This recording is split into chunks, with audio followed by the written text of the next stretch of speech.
The train whistle screamed through the dusty air of San Pedro, Arizona Territory, on a blistering August afternoon in 1882, and Jacob Everett stood on the platform with $20 in his pocket and a growing sense he was about to make the biggest mistake of his life.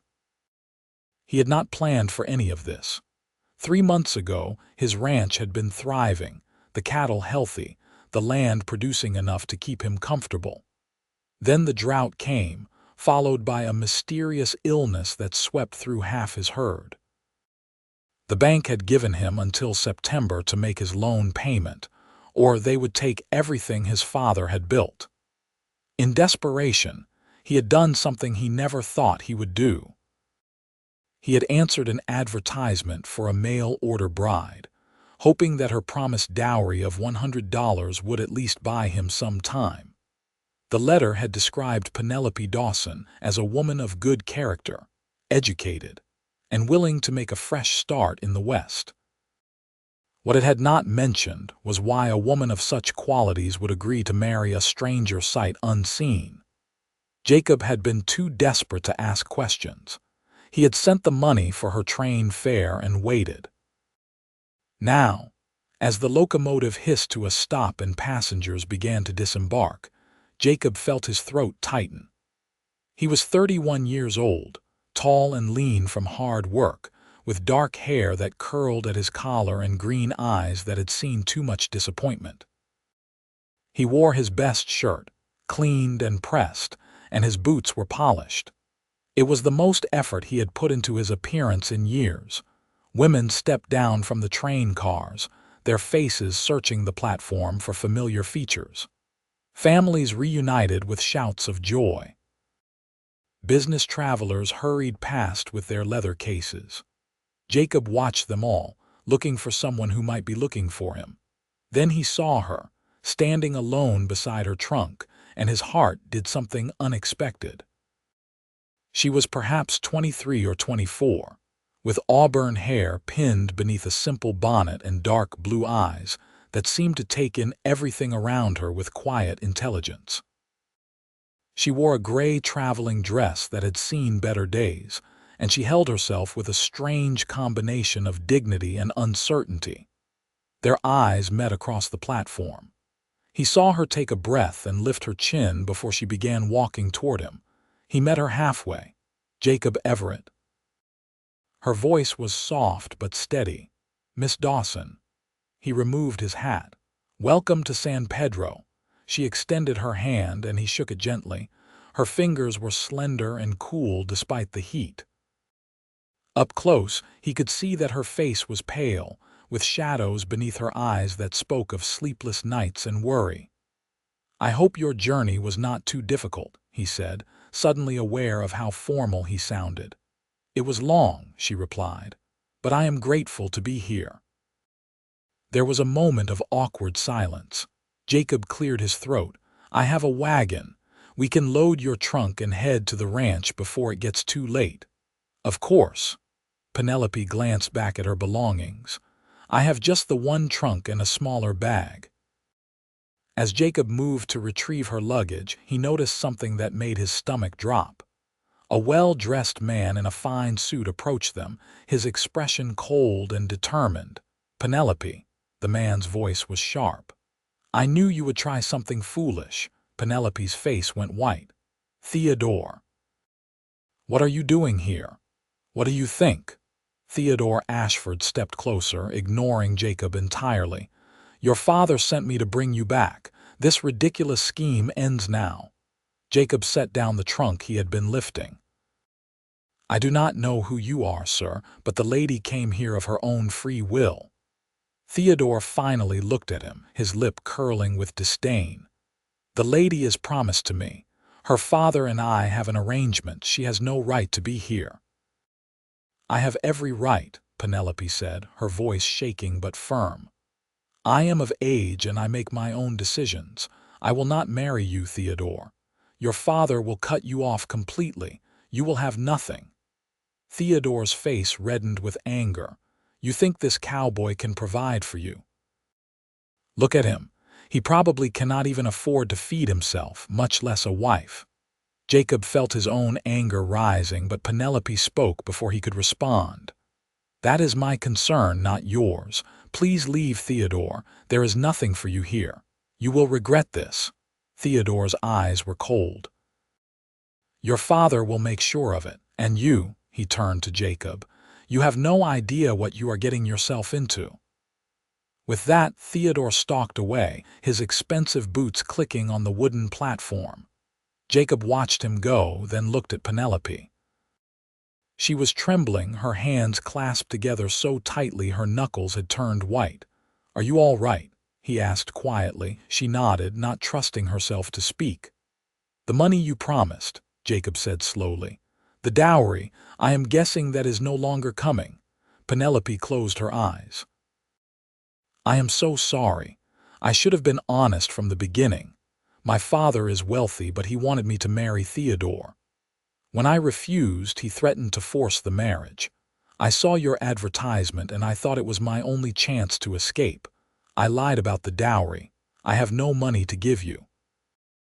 Jacob stood there, feeling the weight of his situation crash down on him. He had spent his last $20 on her train fare.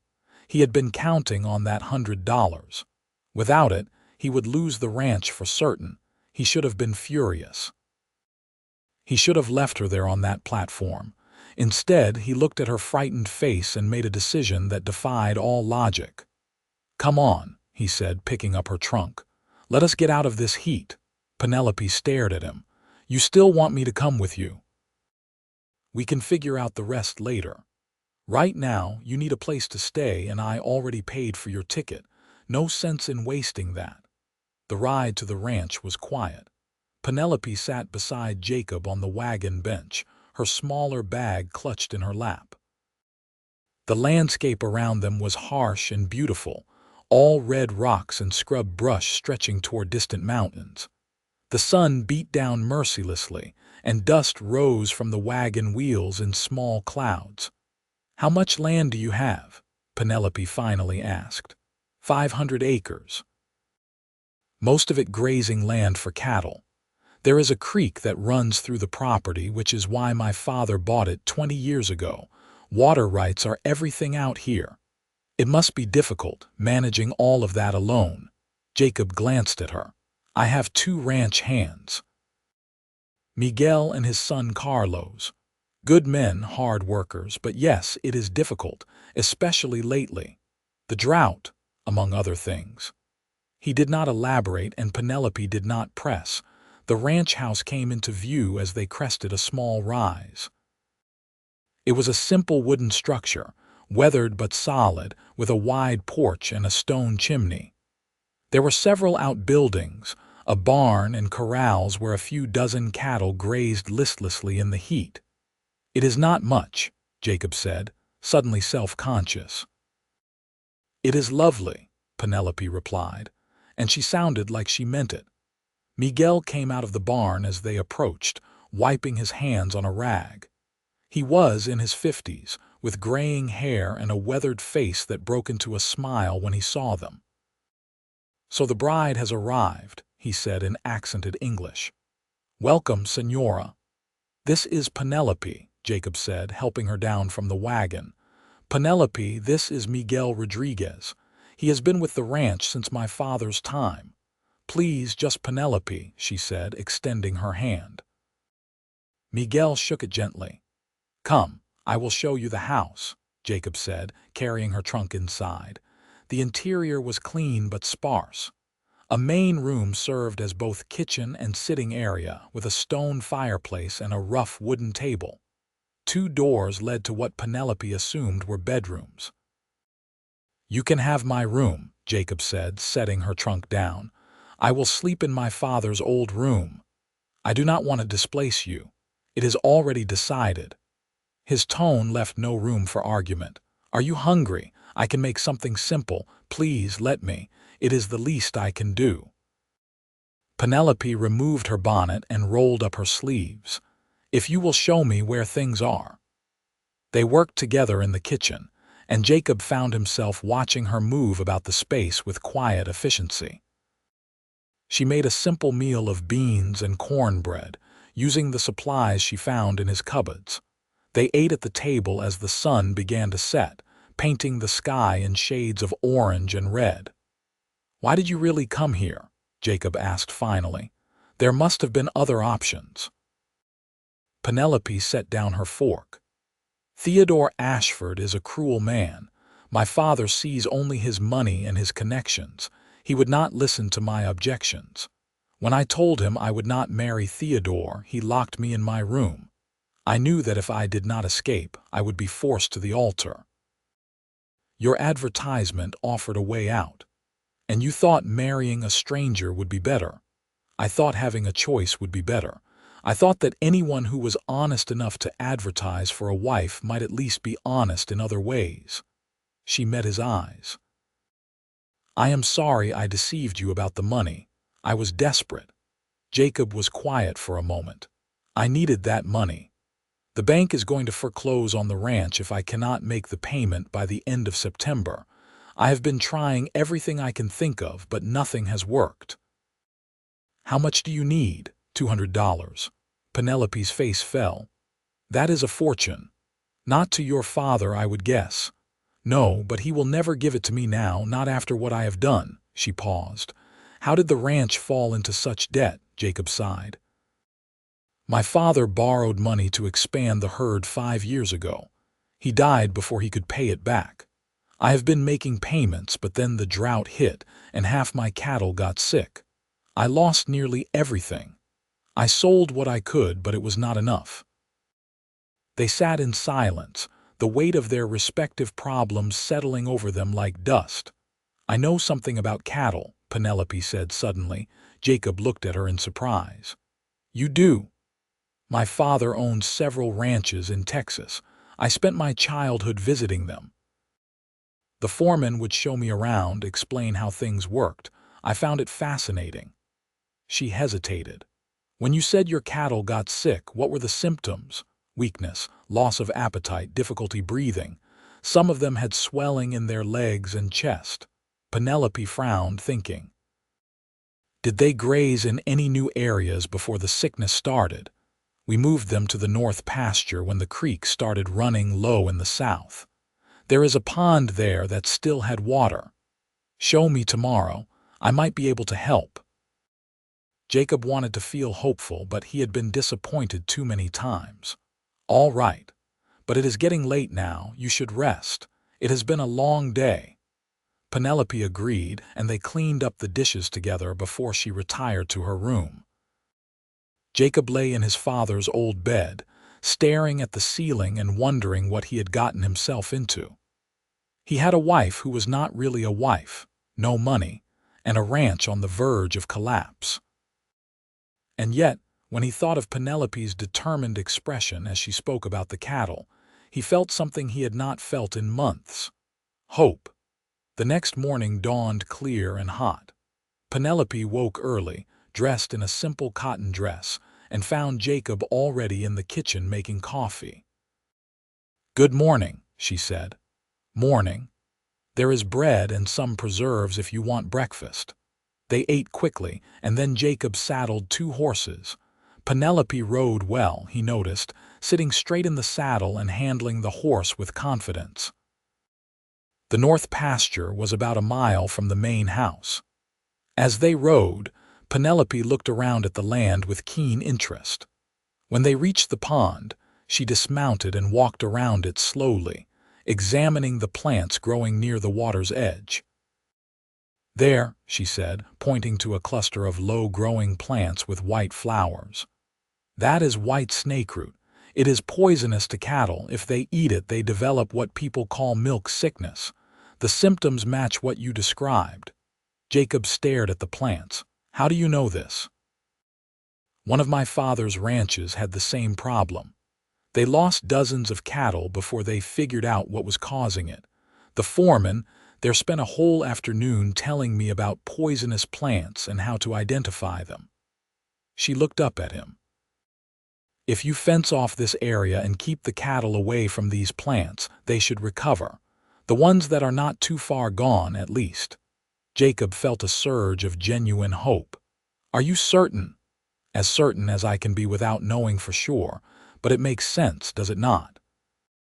New grazing area, these plants, the symptoms matching. It does. Jacob looked at her with new respect. Thank you, this could save what is left of my herd. It is not a solution to the money problem, though. No, but it is something. He smiled at her, the first real smile she had seen from him. It transformed his face, making him look younger and less burdened. It is more than I had yesterday. They spent the rest of the morning setting up a temporary fence around the pond area. Miguel and Carlos joined them, and Penelope explained what she had found. Miguel nodded sagely. My grandmother spoke of such a plant. She called it a cattle killer. You have sharp eyes, Senora. Over the next few days, Penelope settled into life on the ranch. She threw herself into helping however she could, cooking meals, tending the small vegetable garden, even helping with the livestock. Jacob found himself watching her more often than he should, noticing the way the sun caught the red in her hair, the determined set of her jaw when she tackled a new task. They had not discussed their marriage, which had never actually taken place. They were living as strangers who happened to share a house, polite and careful around each other.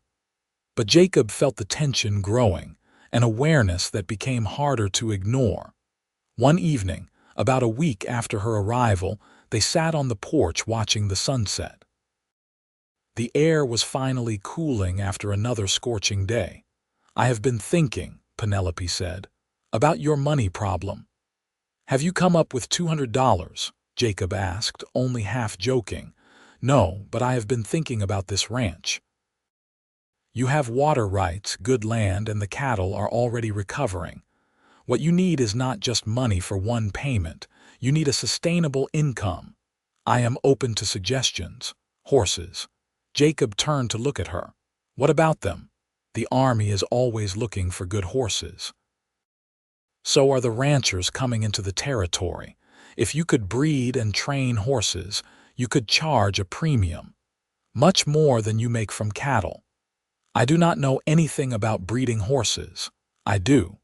Penelope leaned forward, her eyes bright with enthusiasm. My father's best ranch specialized in it. I spent months there one summer, learning everything I could. I know good bloodlines, I know training techniques. If we had a good stallion and a few quality mares, we could start building a program. That takes time, and money we do not have. Not necessarily. Penelope bit her lip, thinking. What if we sold some of the recovered cattle now before you have to make the payment? Use that money to buy breeding stock. Then we find a way to make the bank payment through other means. What other means? I do not know yet. But we have time to think of something. Jacob shook his head slowly. It is too risky. If we sell the cattle and buy horses and we still cannot make the payment, I lose everything. You are going to lose everything anyway if we do nothing. Penelope's voice was gentle but firm. At least this way we have a chance at building something better. He looked at her for a long moment. Why do you care so much? You could leave, go anywhere. You are not tied to this place. I am tied to you. The words hung in the air between them.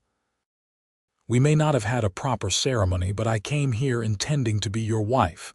I do not take that lightly. And besides, she added more softly, I have nowhere else to go. Jacob felt something shift inside him. This woman, who had every reason to run from her problems, was instead choosing to stay and fight. She was brave and clever and more beautiful than he had any right to expect. And despite everything, despite the desperate circumstances and the uncertain future, he was beginning to feel something for her that had nothing to do with dowries or bank payments. All right, he said. Let us do it. Let us try your plan. Penelope's face lit up with a smile that made his heart skip. Really, really. But we do this together. You show me what you know about horses and we build this thing the right way. Thank you, Jacob. You will not regret this. He hoped she was right. The next few weeks were a whirlwind of activity. They sold 15 head of cattle to a rancher passing through, getting enough money to buy 3 quality mares and pay for the stud fees for a proven stallion from a ranch 2 counties over. Miguel and Carlos helped build new paddocks and improve the barn. Penelope worked alongside them every day, her hands growing calloused, her face tanned from the sun. Jacob taught her the things she did not know about running a ranch, and she taught him about horse bloodlines and training methods. They talked for hours, sharing stories of their pasts, their hopes for the future. One afternoon, as they worked together repairing a fence, Penelope paused to wipe sweat from her forehead. "I never thanked you properly," she said. "For what?" "For not sending me away that first day. For giving me a chance, even when I had lied to you." Jacob hammered in another nail before responding. "I almost did send you away, but you looked so frightened standing there on that platform, and I thought about how desperate I had been when I placed that advertisement. How I would have done almost anything to save this place. I figured you must have felt the same way about your situation." "I did." Penelope looked out at the land stretching before them. "I was terrified of what my life would become if I married Theodore. He was controlling and cold. I knew he would make me miserable. Coming here, even with all the uncertainty, felt like freedom." "Do you still feel that way?" She turned to him, and there was something in her eyes that made his breath catch. "Yes, even more so now." They stood there in the fading light, the fence forgotten, and Jacob felt the pull between them like a physical thing. He wanted to kiss her, to pull her close and tell her that she had become essential to him, that he could not imagine the ranch without her now. But something held him back. The knowledge that she had come here running from one forced marriage, the fear that she might be staying only because she had nowhere else to go. "We should finish up," he said instead. "It will be dark soon." If Penelope was disappointed, she did not show it. She simply nodded and picked up her hammer. But that night, lying in his bed, Jacob made a decision.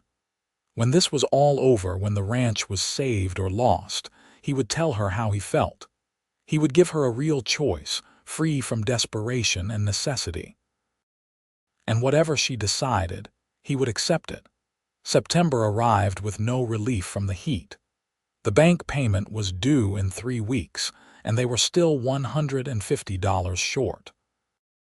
The horses were settling in well, and Penelope had already started working with the mares, but that investment would not pay off for months, maybe years. Jacob spent sleepless nights running numbers, trying to find a solution that did not exist. Then one evening, Penelope came into the house with an expression he had learned meant she had an idea. "I know how we can make the money," she said. "How?" "There is a horse race in Tucson next week. The purse is $200. Jacob shook his head. "We do not have a horse that could win that kind of race." "Yes, we do." Penelope's eyes were bright. "Remember the gelding you said you took in trade last year, the bay with the white blaze? Thunder, he is a decent horse, but he is not a racehorse. I have been watching him. He is fast, Jacob. Really fast, and he has stamina. I think with the right training and the right rider he could win." "That is a lot of ifs. What if he does not win? We would waste money we do not have on the entry fee and travel." "The entry fee is only $10. We can manage that. And I believe in this horse. More importantly, I believe we can do this." Jacob wanted to say no. It was too risky, too uncertain. But as he looked at Penelope's determined face, he realized that somewhere along the way he had started believing in her judgment.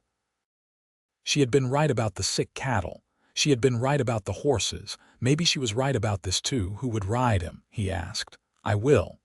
"You, Penelope, those races can be dangerous. The riders are rough and they do not always follow the rules." "I can handle myself. And I am a good rider, you have seen me. This is different from riding around the ranch, I know. But I can do this, Jacob. I want to do this for us, for the ranch." The words for us settled into his chest and stayed there. "All right, but I am coming with you. And if it looks too dangerous, you pull out." "Agreed, agreed."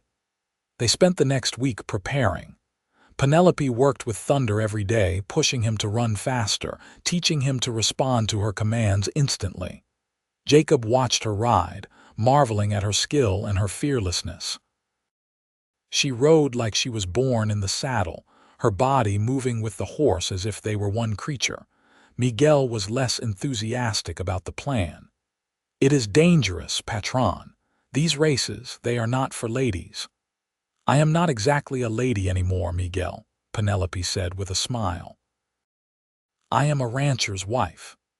The words made Jacob's heart skip, even though they both knew they were not actually married. Not in any legal sense. Not yet, anyway.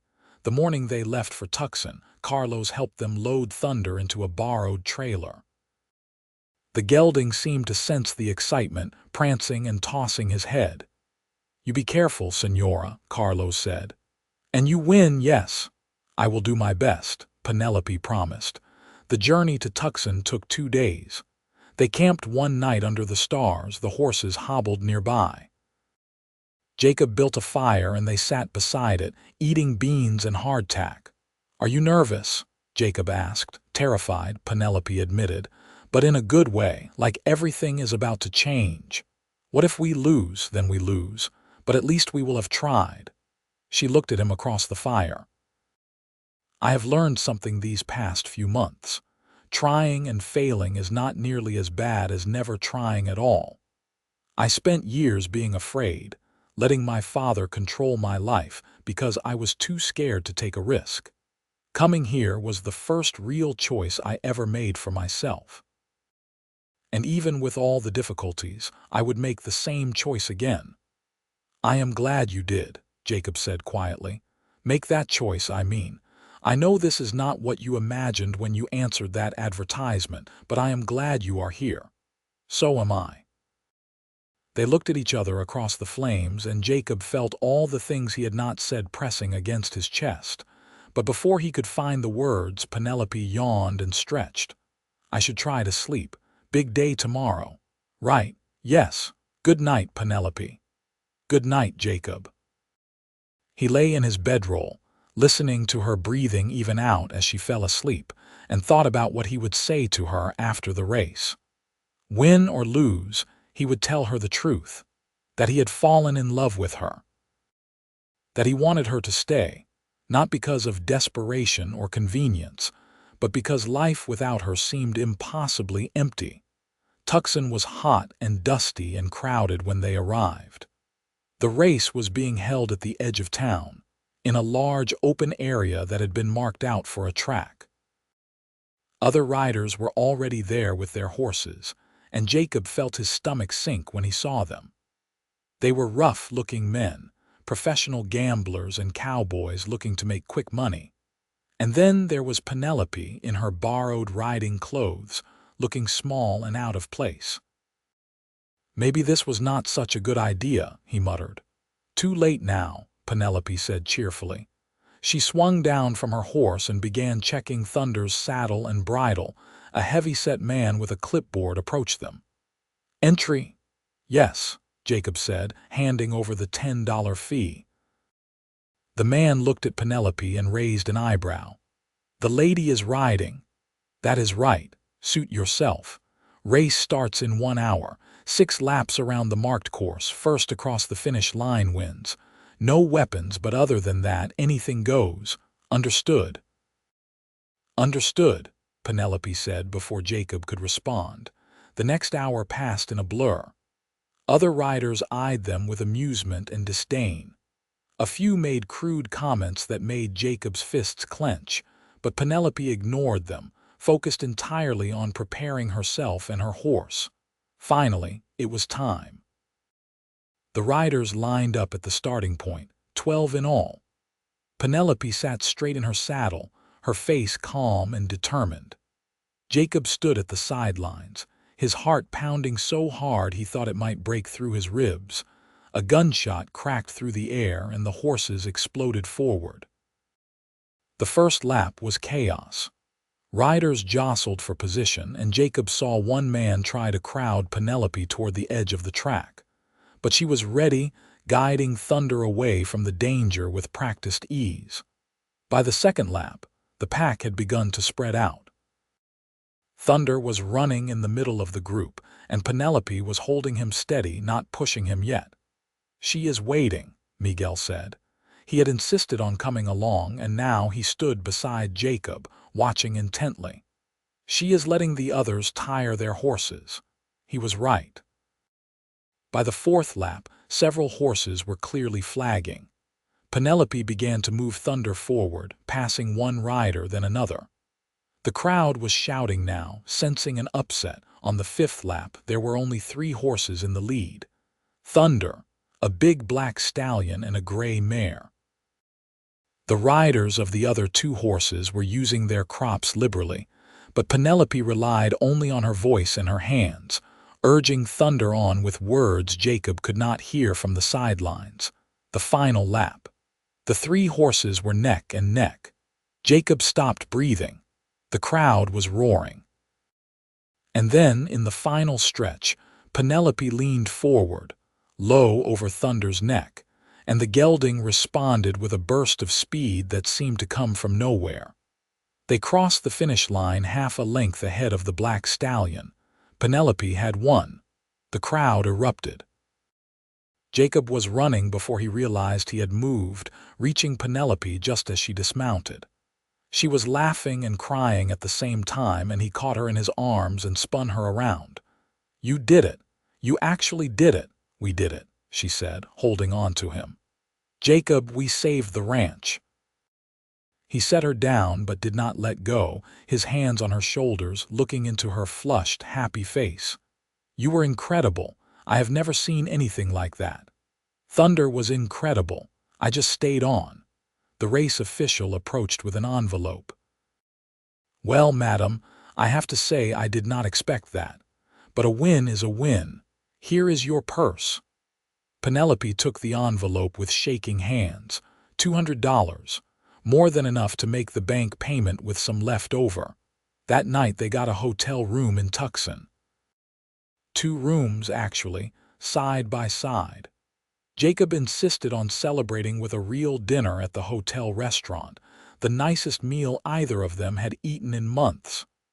"To Thunder," Jacob said, raising his glass of wine. "To taking risks," Penelope countered.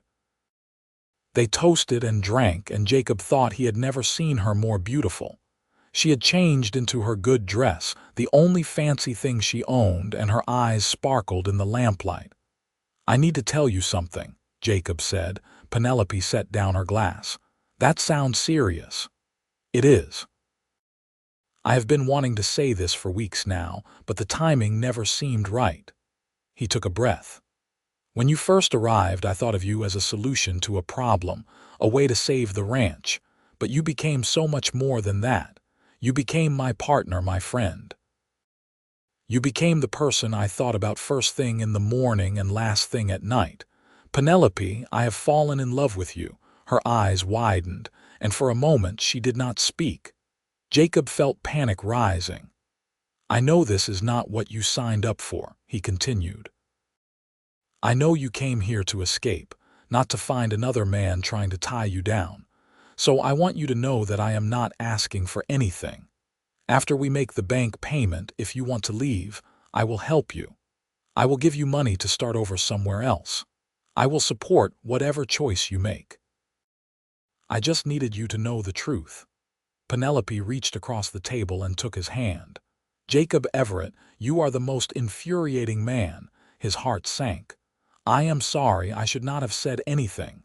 "No, you should have said something weeks ago. Because I have been in love with you since the day you let me stay, even after learning I had lied to you. Since the day you listened to my crazy ideas about cattle and horses and believed in me. I have been in love with you, and I have been too afraid to say it because I thought you only saw me as a business arrangement." Jacob stood so abruptly his chair almost fell over. He moved around the table and pulled her to her feet. "You love me." "Yes, you fool, I love you." He kissed her then, there in the restaurant with other diners watching and a waiter clearing his throat politely nearby. He kissed her like he had been wanting to for months, pouring all of his fear and hope and love into it. And she kissed him back with equal fervor, her hands in his hair, her body pressed against his. When they finally broke apart, both breathless, Jacob rested his forehead against hers. "Marry me," he whispered. "For real this time, not because of money or desperation. Because I love you and I want to spend the rest of my life with you." "Yes," Penelope said. "Yes, absolutely yes." They found a preacher the next morning, a kindly old man who married them in a small church with Miguel and Carlos as witnesses. Penelope wore wildflowers in her hair, and Jacob wore his best shirt, and they said their vows, meaning every word, when the preacher pronounced them husband and wife. And Jacob kissed his bride. He felt like the luckiest man in the world. They returned to the ranch as a married couple, and the first thing they did was go to the bank and make the payment. The banker looked surprised to see them. "Mr. Everett, I must say I did not expect you to make this deadline." "I had help," Jacob said, putting his arm around Penelope. "This is my wife, Penelope Everett. Pleased to meet you, madam." The banker counted the money and stamped the loan papers. "Well, everything is in order. You are current on your payments now." Walking out of the bank, Jacob felt a weight lift from his shoulders that had been there for years.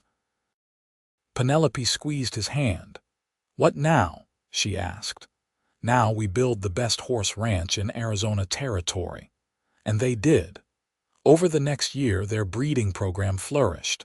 Penelope's knowledge and Jacob's hard work proved to be an unbeatable combination. Their horses became known throughout the territory for their quality and training. The army bought several, and wealthy ranchers paid premium prices for their stock. They expanded slowly but steadily, always being careful not to overextend themselves. Miguel and Carlos became not just employees but family, eating dinner at the house most nights, helping with every aspect of the growing operation. Penelope threw herself into the work with passion and joy. She was in her element training the horses, working with them patiently until they responded to the slightest touch. Jacob loved watching her work, loved seeing the satisfaction on her face when a particularly difficult horse finally came around. Their marriage was everything Jacob had never dared to hope for. They were partners in every sense of the word, sharing the work and the decisions, supporting each other through the inevitable setbacks, and celebrating the victories together. And at night, in the privacy of their bedroom, they explored the passion that had been building between them from the start. One evening, about 8 months after their wedding, they sat on the porch watching the sunset as they often did. Penelope had been quieter than usual all day, and Jacob had noticed but had not pressed. "I have something to tell you," she said finally. Jacob turned to her, concerned by her serious tone. "What is it? Is something wrong?" "No, nothing is wrong. Everything is very right." She took his hand and placed it on her stomach. "We are going to have a baby." Joy exploded through Jacob like fireworks. "Really? You are certain?" "I am certain. I have known for a few weeks, but I wanted to be sure before I said anything." He pulled her into his arms, holding her close. "A baby, our baby. Penelope, this is wonderful. You are happy. I am more than happy. I am over the moon." He pulled back to look at her face. "How are you feeling? Do you need anything? Should you be resting more?" She laughed. "I am fine. Pregnant women do not need to be treated like invalids. I can still work, within reason." "Within reason," she agreed. The baby was born the following spring, on a beautiful April morning when the desert was blooming with wildflowers. Penelope labored through the night with a midwife from town attending her, and Jacob paced the floors until Miguel made him sit down. "You will wear a hole in the floor, patron," Miguel said. "Babies come in their own time." Finally, just as the sun was rising, Jacob heard the sound he had been waiting for, a baby's cry. The midwife came out of the bedroom, smiling. "You have a son, Mr. Everett, a healthy boy, and your wife did beautifully." Jacob rushed into the room. Penelope was propped up in bed, her hair damp with sweat, looking exhausted and radiant at the same time. And in her arms, wrapped in a soft blanket, was the smallest person Jacob had ever seen. "Come meet your son," Penelope said softly. Jacob approached slowly, almost afraid. The baby had a shock of dark hair and tiny fists that waved in the air. When Jacob touched one of those fists, the baby's fingers wrapped around his thumb with surprising strength. "He is perfect," Jacob whispered. "We are naming him James," Penelope said, "after your father." Jacob felt tears sting his eyes. He would have been honored. They settled into life as parents, learning as they went. James was a good baby, healthy and alert, and he seemed to enjoy being carried around the ranch as they worked. Miguel and Carlos doted on him shamelessly. The ranch continued to prosper. By the time James was 2, they had doubled their land holdings and tripled their horse stock. They built a new barn and improved the house, adding rooms and modern conveniences. But they never lost sight of what mattered most, each other and the family they were building. When James was 3, Penelope gave birth to twin daughters, Sarah and Margaret. Jacob was convinced he could not possibly love anything more than he loved James, but the moment he held his daughters, his heart expanded in ways he had not known were possible. Life was not always easy. There were droughts and difficult births and horses that did not turn out as planned. There were sleepless nights with sick children and arguments over the best way to manage the growing ranch. But through it all, Jacob and Penelope faced everything together, their love growing stronger with each passing year. On their 10th wedding anniversary, they stood on the porch of their ranch house, watching their children play in the yard. James, now 9, was teaching his sisters how to rope a fence post. The girls, 6 years old and fearless, were determined to master the skill. "Can you believe it has been 10 years?" Penelope asked, leaning against Jacob. "Sometimes it feels like yesterday that I saw you standing on that train platform. Sometimes it feels like I have known you my whole life. You ever regret it, taking a chance on a stranger with nothing to offer?" Jacob turned to face her fully. "Penelope Everett, you were never nothing. You brought me hope when I had none. You brought me love when I thought I did not deserve it. You brought me a life richer than anything I could have imagined. Regret you? Never, not for a single moment." She smiled and kissed him softly. "I love you, Jacob. Thank you for seeing past my lies to the person I could be. I love you too, and you were always that person. You just needed the freedom to show it." They stood there together as the sun set over their land, over the ranch they had saved and built together, over the life they had created from desperation and hope, and a chance meeting at a dusty train station. James called out, "Papa, Mama, come see. I taught Sarah how to rope." "We are coming," Jacob called back. He took Penelope's hand, and together they walked down the porch steps toward their children, toward the future they had built together, toward all the tomorrows that awaited them. The ranch that Jacob had nearly lost had become more than just land and animals. It had become a home, a legacy, a testament to the power of taking chances and believing in each other. And every day, as Jacob worked beside his wife and watched his children grow, he was grateful for that desperate advertisement, for the train that brought Penelope to San Pedro, for the courage she had shown in choosing freedom over safety. Years continued to pass, and the ranch thrived beyond their wildest dreams. Their horses became legendary throughout Arizona territory and beyond. They trained animals for the cavalry, for ranchers, for anyone who wanted the best. James grew into a fine young man who loved the ranch as much as his parents did. The twins developed their own distinct personalities. Sarah had inherited Penelope's way with horses and could train even the most difficult animal. Margaret had her father's head for business and kept the ranch's books with meticulous precision. When Arizona became a state in 1912, the Everett Ranch was recognized as one of the finest horse breeding operations in the new state. Jacob and Penelope, now in their 50s, sat on their porch and read the newspaper article that featured their success story. "They got some of the details wrong," Penelope said with amusement. "They made it sound like we planned everything from the beginning." "Well, we cannot exactly tell them the truth, that I bought a mail-order bride who lied about her dowry and she saved the ranch by winning a horse race." "Why not? It is a good story." "It is our story," Jacob said, "and that makes it the best story I know." That evening, their children gathered for dinner as they did every Sunday. James brought his wife, Maria, and their 2 young sons. The twins were both still living at home, though Sarah was courting a young veterinarian from Tucson, and Margaret had her eye on a lawyer in town. The table was full of laughter and conversation, of family and love. After the meal, as Penelope helped Maria clear the dishes and the children played outside, James pulled his father aside.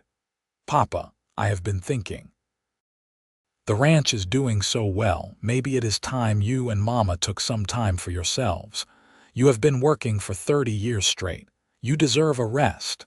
Jacob smiled. "Your mother would never agree to rest. She would be bored within a week. Then travel. Go see the places you have always talked about. Let me and the girls run things for a while. We know what we are doing. You trained us well." It was tempting. Jacob and Penelope had often talked about seeing more of the country, maybe even going back east to visit some of the places she remembered from her childhood. But the ranch had always come first. Later that night, he mentioned it to Penelope as they prepared for bed. "James thinks we should take a trip. Let the kids run the ranch for a while." Penelope paused in brushing her hair. "What do you think?" "I think we have 3 capable children who know this ranch as well as we do. I think we have earned the right to see a bit of the world together. And I think I would like to take my wife on a proper honeymoon, even if it is 3 decades late." She turned to him, her eyes bright. "Where would we go?" "Anywhere you want. We could go to San Francisco, see the ocean. We could go to New York and see the big city. We could go to Texas and visit your father's old ranches." "I do not need to see those ranches, but San Francisco sounds wonderful. I have always wanted to see the Pacific Ocean." So they made plans. That fall, they took the train west, leaving the ranch in their children's capable hands. They spent 3 weeks in San Francisco, walking along the beaches, eating in fine restaurants, staying in a hotel that had electric lights and indoor plumbing. They took a boat ride on the bay and visited museums and theaters. It was glorious and exciting, but by the end of the 3 weeks, they were both ready to go home. "As wonderful as this has been," Penelope said as they boarded the train back to Arizona, "I miss the ranch. I miss the horses. I miss our life." "So do I," Jacob agreed, "but I am glad we came. It is good to know we can step away and everything will be fine. It means we built something that can outlast us. That was always the goal, was it not? To build something lasting. We did more than build a ranch, Penelope. We built a family, a legacy, a life worth living." She leaned her head on his shoulder. "We did, and I would not change a single moment of it." When they returned to the ranch, they were greeted with hugs and excitement. Everything had run smoothly in their absence, and their grandchildren had grown noticeably even in just 3 weeks. Jacob and Penelope settled back into their routines, but with a new appreciation for what they had built. They spent more time with their grandchildren, teaching them about horses and ranching the way they had taught their own children. They made time for each other, taking evening rides across their land, sitting on the porch and watching the sunsets, remembering the early days when everything had been uncertain and frightening. One particularly beautiful evening, when they were both in their 60s, they rode out to the north pasture where Penelope had identified the white snakeroot all those years ago. The area was still fenced off, a reminder of how close they had come to losing everything. "Do you remember the day we came here?" Penelope asked. "When I told you about the poisonous plants? I remember thinking you were the smartest person I had ever met, and the bravest. Here you were, in a strange place with a man you barely knew, and you were trying to help save his failing ranch." "Our ranch," she corrected. "It was already ours by then, even if we did not know it yet."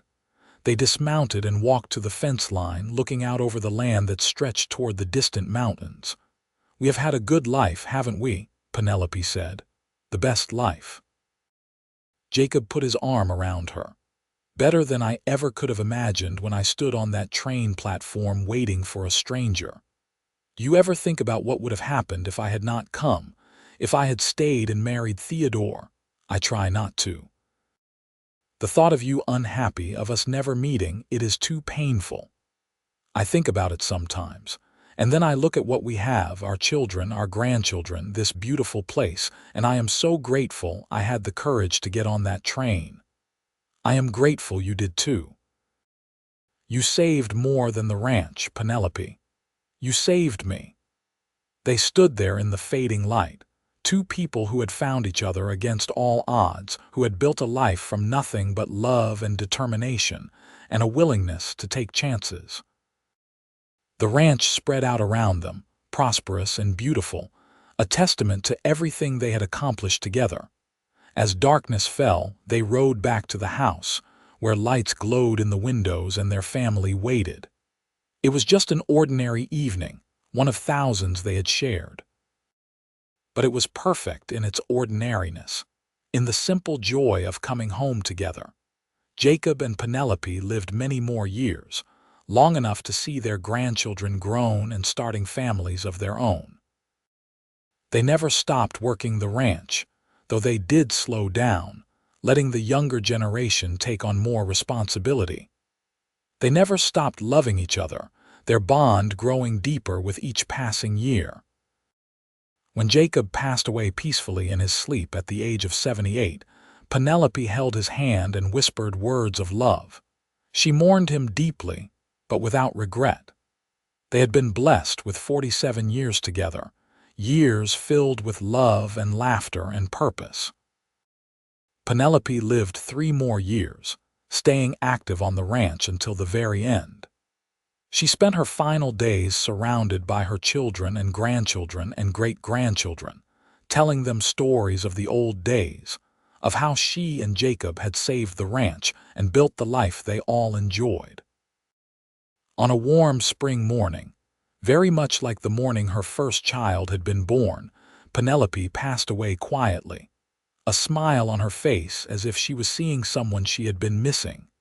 James stood at his mother's funeral and told the gathered crowd the true story of how his parents had met.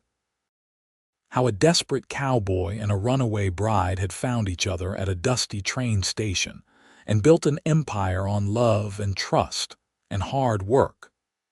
"My father used to say that the best investment he ever made was the $20 he spent on a train ticket for a stranger," James said. And my mother would always reply that the best decision she ever made was getting on that train. They taught us that family is not just about blood. It is about choosing to stand by each other, through droughts and floods, through good times and bad. They taught us that love is not just a feeling. It is a choice you make every single day. And they taught us that there is no challenge too great when you face it together. The Everett Ranch continued to thrive for generations, always run by descendants of Jacob and Penelope, always honoring the legacy they had built. The story of how it all started became family legend, told and retold to each new generation. In the main house, which had been expanded and modernized over the years, but still retained the core structure Jacob had built, there hung a photograph.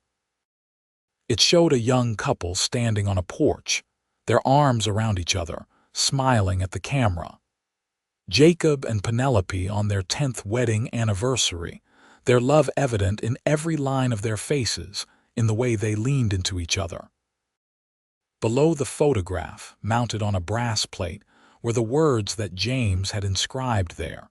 From desperate strangers to devoted partners, this is where it all began. May we never forget what love and courage can build. And they never did.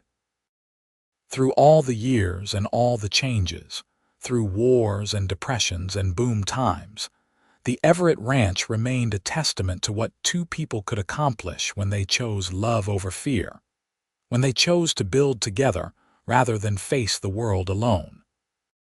The land that Jacob had nearly lost, that Penelope had helped save with her knowledge and her courage, remained in the family for over a century, a living legacy of a chance meeting at a train station, a desperate gamble on a horse race, and a love story that had defied all odds. It had started with an advertisement for a mail-order bride, a lie about a dowry, and $20 Jacob could not afford to spend. It had grown into something neither of them could have imagined, a love that lasted a lifetime and a legacy that would endure for generations. And on quiet evenings, when the desert wind blew across the land and the horses whinnied softly in their paddocks, it was almost possible to hear echoes of laughter from the past, to see shadows on the porch of a young couple holding hands and watching the sunset, to feel the presence of the two people who had loved this land and each other so well. The ranch they saved became their monument, and the family they built became their immortality. Jacob and Penelope Everett had taken the broken pieces of their separate lives and forged them into something beautiful and lasting. They had proven that sometimes the best things in life come from the chances we take, the risks we accept, and the courage to love when we have every reason to be afraid.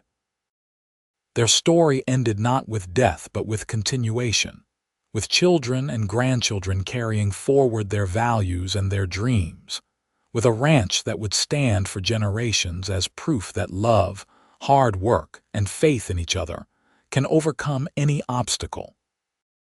And that, in the end, was the greatest legacy of all.